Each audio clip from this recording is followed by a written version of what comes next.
आदाब, मैं हूं विशाल आजम और आप देख रहे हैं कह कर ही मानेंगे। बस 2 दिन और बचे हैं, सिर्फ 2 दिन और उसके बाद पहले मरहले के लिए असम में भी और पहले मरहले के लिए बंगाल में भी, जहां बीजेपी ने पूरा जोर लगा रखा है, ममता बनर्जी ने भी अपनी पूरी ताकत लगा रखी है इक्तदार को बचाने के लिए और बीजेपी इक्तदार पर दोबारा काबिज होने के लिए। वहीं इत्तेहाद जो है लेफ्ट और कांग्रेस का, उसने भी मेहनत तो बहुत की है। उनका कहना है कि वो जमीनी लेवल पर मेहनत कर रहे हैं, लेकिन उनकी रिपोर्ट्स ज्यादा नहीं आ रही हैं। लेकिन अब सवाल इस बात को लेकर है कि आखिर इन सब की सच्चाई का पता कब और कैसे चलेगा।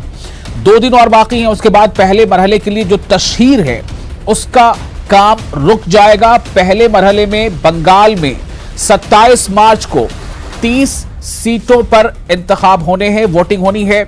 और पहले ही मरहले में असम में 27 मार्च को भी वोटिंग होनी है, तो वहां 46 सीटों पर वोटिंग होनी है।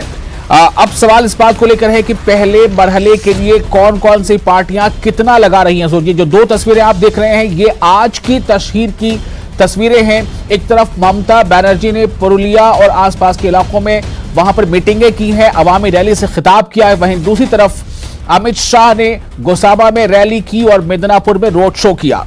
तो ये दोनों तस्वीरें बता रही हैं कि खास तौर से दोनों पार्टियां किस हद तक जाने को तैयार हैं। किसी भी सूरत ममता बनर्जी चाहती हैं कि टीएमसी का इक़्तिदार बचा रहे, इक़्तिदार में वो रहकर हैट्रिक करना चाहती हैं। लेकिन बीजेपी को लगता है कि ये अच्छा मौका है कि वो इक़्तिदार में काबिज हो, जबकि लेफ्ट और कांग्रेस का इत्तेहाद जिसमें आईएसएफ भी शामिल है, उससे लगता है कि यह अच्छा मौका है कि जब बीजेपी और साथ ही साथ टीएमसी दोनों को किनारे करते हुए वो सत्ता हासिल कर सके, इक़्तिदार तक पहुंच सके। लेकिन सवाल इस बात को लेकर है कि आखिर किसकी बातों पर कौन कितना भरोसा करे। बंगाल की अवाम किसकी बात माने। बंगाल की अवाम यानी जो ज्यादातर अवाम है, वोटिंग में ज्यादा परसेंटेज और जो ज्यादा सीटों में तब्दील होगी, वो कौन होगा, वो फैक्टर क्या होगा। क्या ममता बनर्जी का यह कहना कि उन्होंने काम क्या किया है और करेंगे क्या, इस पर यकीन किया जाएगा। क्या लेफ्ट का यह कहना कि ममता बनर्जी ने काम बेहतर नहीं किया है और बीजेपी जो है उसका लाइन ऑफ एक्शन ही दूसरा है, इसलिए बंगाल को अगर वाकई अमन के साथ तरक्की चाहिए तो लेफ्ट और कांग्रेस के इत्तेहाद को भरोसा करना होगा। क्या बंगाल का यह कहना कि बीजेपी ने अभी तक वह इक़्तिदार हासिल नहीं किया है, जबकि बंगाल की आवाम ने लेफ्ट का दौर भी देखा है और ममता बनर्जी का दौर भी देखा है, इसलिए अब जरूरत है कि एक नई पार्टी को वह इक़्तिदार सौंपा जाए। किसकी बात पर भरोसा किया जाए। आपको याद होगा कुछ सालों, 1 साल कबल तक जिस तरह सीएए का बहुत ज्यादा जोर शोर था, असम से यह बात निकली थी, एनपीआर और फिर सीएए का मामला सामने आया।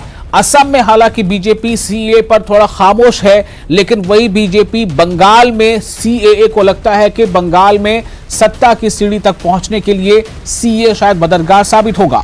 जबकि ममता बनर्जी ने यह कह रखा है कि वो किसी भी सूरत में एनपीआर या सीएए जैसी चीजों को यहां पर लागू नहीं होने देंगे। इस बीच अपना रास्ता जो लेफ्ट और कांग्रेस का इत्तेहाद है वो कहां तक तलाश कर पा रहा है, ये अहम सवाल है। तो आज जो तशहीर हुई है, इस तशहीर की आज हम 2 तस्वीरें अपने मेहमानों के पास जाने से पहले हम बयानात दिखाना चाहते हैं कि ममता बनर्जी ने और अमित शाह ने किस तरह से आज कैंपेन किया है। एक छोटा सा बयान दोनों का। बताना चाहिए या नहीं बताना चाहिए भाई, जरा जोर से बोलो, बताना चाहिए या नहीं बताना चाहिए। मित्रों, ये गोसाबा विधानसभा 9 द्वीपों का समूह है। समंदर के होते हुए कलकत्ता से इतना नजदीक होने के बावजूद भी आज तक कोई व्यवस्था नहीं की। शुद्ध पीने का पानी, माताएं बताए, शुद्ध पीने का पानी आपको मिलता है क्या? जरा जोर से बोलो, मिलता है क्या?